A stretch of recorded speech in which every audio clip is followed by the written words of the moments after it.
touches ce côlon-là, tu ne vas pas la sentir, la tension? Tu ne peux pas la percevoir? Vous la savez, la réponse. C'est un peu flyé pour ceux qui ne sont pas habitués à ça, mais la réponse est oui. Quand vous êtes dans la présence de quelqu'un que vous connaissez, puis la personne est aigrie, triste, frustrée, en colère, de bonne humeur ou horny, est-ce que vous ne le sentez pas? Pourquoi vous l'avez senti? Hein? Dans ton gut feeling. Oui, c'est instinctif parce que la personne, elle dégage quelque chose qui l'habite, puis toi, tu perçois ça, puis tu traduis, ça veut dire ça. OK, donc la personne, dans toute sa psyché, tout son état d'esprit, son état émotionnel, ainsi de suite, elle dégage quelque chose, mais ça, d'abord, ça passe à travers la matière. Quand quelqu'un, c'est une personne... Non, je ne veux pas aller dans ce sens. C'est parfait. Est-ce que vous suivez? Donc, maintenant, il y a quelque chose qui débalance le bassin. Donc, on va dire que c'est au niveau du côlon. Quand tu rentres en relation avec le côlon, bien, tu rentres en relation avec la tension qui fait qu'il est twisté. Right? Mais c'est d'où est venue cette tension? Mais le fait que c'est dur, ça ne veut pas dire que ce n'est pas trouvable. C'est ça. C'est tout relié. Mais tout ce que j'essaie de dire, c'est que la tension qui s'exprime dans le tissu est issue de quelque part. Il y a quelque chose qui a créé une angoisse, qui a créé un torque pour réagir, pour stabiliser une région qui est fébrile. Dans nos émotions, dans ce qu'on vit? Tout à fait. Mais là, émotion, c'est très petit par rapport à combien grand ça devient. Right? C'est drôle, quand on parle de ça, il y a plus un malaise. On aime ça voir le corps comme sur un dessin. Mais le corps, tout ce que vous vivez, tout ce que vous pensez, affecte le tissu. C'est indissociable. C'est le plus grand mensonge de penser que c'est des choses... Tu vas chez le psychologue qui s'occupe de ton mental. De quoi tu parles? C'est indissociable du corps. Tu t'en vas chez le médecin qui s'occupe juste de la molécule. De quoi tu parles? C'est indissociable de comment tu penses. C'est indissociable de comment tu perçois la vie. C'est indissociable de tes émotions. C'est tout connecté. Puis vous le savez, ça. Oubliez-le jamais. Donc, quand tu rentres en relation avec le bassin, tu rentres essentiellement en relation avec un certain type d'information que la personne qu'elle expérimente. Des expériences que cette personne a qui sont encryptées dans le bassin. On n'a pas besoin de les traduire et de dire « en 12 ans, tu as vécu ça ». C'est comme « non, tout ce que tu sais, c'est tendu. Il y a de la peur. Il y a une angoisse dedans. C'est tout ce qui nous importe. Cette angoisse crée une tension qui débalance le bassin. À cause de ça, moi, ma job, c'est d'aider la détente. Advenons le cas que tu réussis à aider la détente. Donc là, les choses se replacent. Par défaut, le bassin retrouve un alignement un petit peu plus authentique par rapport à la personne. Et soudainement, les vertèbres commencent à se déposer sur le haut du sacrum. Il y a un clic qui se fait. C'est très percevable. Clic. Puis là, tu peux sentir les liquides qui commencent à circuler. Et le mouvement du sacrum, parce que tout ce qui est vivant a un mouvement, commence à s'exprimer quand il était coincé. Là, tu sais que, OK, là, la vie recommence à circuler parce que ce qui est vivant bouge. Ce que je dis, c'est pas flyé, mais peut-être ça sonne flyé, mais ça ne l'est pas, je vous assure. C'est vivant, ça bouge. Quand ton petit chat il est sur toi, tu le sens, puis tu sens qu'il bouge. S'il était mort, tu le saurais. Right? Mais pourquoi, si je touche le sacrum de lui, ça ne bouge pas? C'est pas un chat, ça aussi? C'est comme le chat, c'est juste différent. C'est un autre type de chat. Oui ou non? OK, je continue. Suite à ça, l'objectif, c'est de suivre le long de la colonne vertébrale puis voir est-ce qu'il y a quelque chose qui gêne la colonne vertébrale. Parce que si les vertèbres ne sont pas capables de se déposer l'une sur l'autre, comme elles sont censées faire, comme des blocs de Lego, donc comment est-ce que le système peut se déposer? Si la colonne vertébrale, c'est censé se déposer pour s'asseoir. Right? Donc là, tu vas remarquer, check à ce niveau vertébral-là, on va dire au milieu du dos, les vertèbres sont croches, tendues, déphasées. Puis là, si tu suis qu'est-ce qui a tiré la vertèbre de déphasement, tu vas dire, au niveau du poumon, ça tire. Le poumon est tendu. Le poumon, il y a un sac autour du poumon. Et ce sac-là qui est connecté aux côtes, puis là, il a reçu un impact à l'âge de je ne sais pas quel âge qui compacte tout ça, puis c'est comme endurci ici. Donc, ça tire tout. Puis là, ça tire la vertèbre comme ça. Et ça crée un bloc. Right? Un bloc, c'est stable. Vous voyez ce que je veux dire? Ça crée une stabilité. Ce n'est pas une vraie stabilité, mais ça crée un semblant de stabilité dans le système. C'est dur comme la pierre.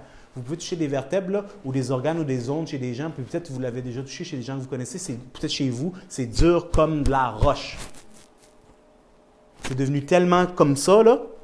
Mais ça, c'est quoi si ce n'est pas de la stabilité? Il y a une pierre ici. Ça stabilise le système.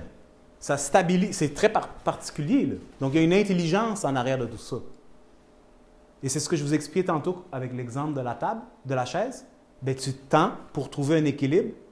La vie s'arrange à te tendre pour que ça se tienne. Sauf qu'il y a un problème. Ça ne circule pas. Ça sursollicite ton système nerveux, les organes, les viscères. Donc, je reviens à l'essence même. La clé de la détente, c'est que le sacrum et le bassin soient détendus et que cette détente s'exprime à travers toute la colonne vertébrale. Lorsque le corps est toujours en état de survie, ça irrite le système, ça l'épuise, ça surconsomme les ressources. Quand on prend maintenant l'être humain dans sa globalité, pas juste comme une machine, juste à le regarder comme ça, mais là tu réalises, qu'est-ce que l'humain a besoin pour pouvoir relâcher? Puis là, ça nous ramène au petit bébé. Parce que ça, c'est encore là le petit bébé, les besoins fondamentaux de l'être humain. Pour que cette zone puisse se détendre, pour qu'elle puisse relaxer. Donc moi, si j'ai une insécurité perpétuelle, ouais, mais assis-toi et analyse ta vie. As-tu un réseau de soutien? Non. Bien, c'est sûr que tu es anxieux. C'est sûr, tu es seul. Comment tu peux ne pas être anxieuse quand tu es seul? C'est sûr. C'est pas humain. C'est pas humain. C'est pas naturel d'être isolé dans une bâtisse, tout seul, puis que tout le monde a entendu ces histoires des gens qui meurent, puis tu sais pas qu'ils sont morts, que genre 7 semaines plus tard, quand pour une raison quelconque, le loyer n'a pas été payé, puis là, ils checkent, puis là, t'es mort, oh, tabarnouche. Mais c'est. Vous voyez ce que je veux dire? Un isolement. Là, il y a d'autres gens qui ont certains types de rapports. Parfait. Mais à quel niveau de profondeur ce rapport y est? Right? On va au shooting range, on shoot, on se connecte à ce niveau-là, mais ce n'est pas une connexion plus existentielle ou viscérale. Donc, il y a un certain support, mais ce n'est pas viscéral. La plupart d'entre nous, ce n'est pas une critique, c'est notre famille, c'est conflictuel. Yes or no? Moi, je connais, surtout les jeunes générations, moi inclus, c'est comme... On veut décrisser au plus Christ. Oui ou non? C'est pas une critique envers nous ni la famille, c'est de dire, ouais, mais OK, où est le réseau de soutien qui est fait par la famille dans son état naturel? Donc, il y a cette absence-là. Là, où est la communauté? Une communauté, c'est quelque chose qui connecte les gens ensemble. Je vais vous donner un exemple. Jadis, mettons ici, il y a 50 ans ou 75 ans, puis on peut en discuter tant qu'on veut, mais le but, c'est juste de vous donner un exemple global. Tu as un village, tous les gens sont pareils. Tu sais, d'une génération à une autre, c'est les mêmes gens qui se mélangent ensemble, qui se connaissent, ils sont tous venus dans les mêmes circonstances. Et puis là, au centre du village, il y a une église. Là, tout le monde peut avoir une opinion sur l'église, puis moi, je ne suis pas là pour parler de la religion, je m'en fous. Qu'est-ce que ça représente, l'église? Juste avant qu'on arrive à la communauté, mais tu as tout à fait raison. Avant, c'est plus que ça. Oui, mais plus... Je vais vous donner la réponse. Oui, qui? Oui, mais avant de nous rassembler, parce qu'il y a une raison. Oui, mais pourquoi? Oui, tout à fait, mais ça... C'est? Oui, absolument. Oui, mais qu'est-ce qui fait que ça nous relie? Ça nous donne de la sécurité. Oui, mais pourquoi? Qui a dit ça? Un sens commun. Donc, tout le monde crée à la même affaire. C'est sécurisant, effectivement. Tout ce que vous avez dit, c'est tout à fait juste, mais j'essaie juste de vous... Tout le monde croit à la même chose. Puis cette chose est non négociable. C'est la fondation de notre vie. Vrai, pas vrai, c'est un autre sujet, je n'ai pas envie d'en discuter. Vous catchez? Tout le monde, parce que c'est quoi le but de ma vie? Qu'est-ce que je fais ici?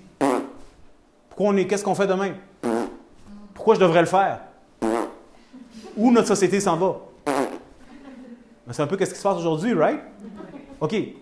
Ben, cette affaire-là, ça se retrouve dans tous les pays, dans toutes les colonies, peu importe, dans les tribus, c'est toujours la même affaire. Tu as une chose qu'on appelle de la spiritualité. C'est-à-dire, ça donne une intention. C'est pourquoi on est réunis ensemble, pour accomplir ce dessein-là. Et tous les gens, maintenant, se rassemblent ensemble pour accomplir ce dessein. Donc là, on a une raison d'être en relation ensemble. Quelque chose qui est supérieur à nous. Ça, c'est un autre élément fondamental à l'être humain. Quand tu lui enlèves quelque chose de plus grand que lui, sa vie perd sens. Donc, tes actions quotidiennes, hey, écoute, à tous les jours, je dois aller sur la ferme. Hey, c'est de la job, là. Pourquoi? Je vais me lever. Right? Tout le monde a déjà pensé à ça dans votre propre ferme à vous autres. S'il faut encore... Pourquoi je fais ça? De quoi être déprimé? Le pourquoi. Là, on s'essaie de se donner un pourquoi. Mais le pourquoi? Bien, sans ce pourquoi-là, coucou! Là, je n'ai pas dit que ce pourquoi c'est bon puis ce pourquoi c'est pas bon. Je ne suis pas dans ça. J'ai dit l'être humain cherche un pourquoi. Dans l'absence d'un pourquoi, sa vie n'a pas de sens. Et ses relations avec les autres n'ont pas de quelque chose de communautaire. Qu'est-ce qui nous rassemble si toi, tu es de la famille Tremblay puis moi, je suis de la famille Pascal? Tu sais, qu'est-ce qui est notre lien à part le fait qu'on est sur la même terre, ça fait 200 ans?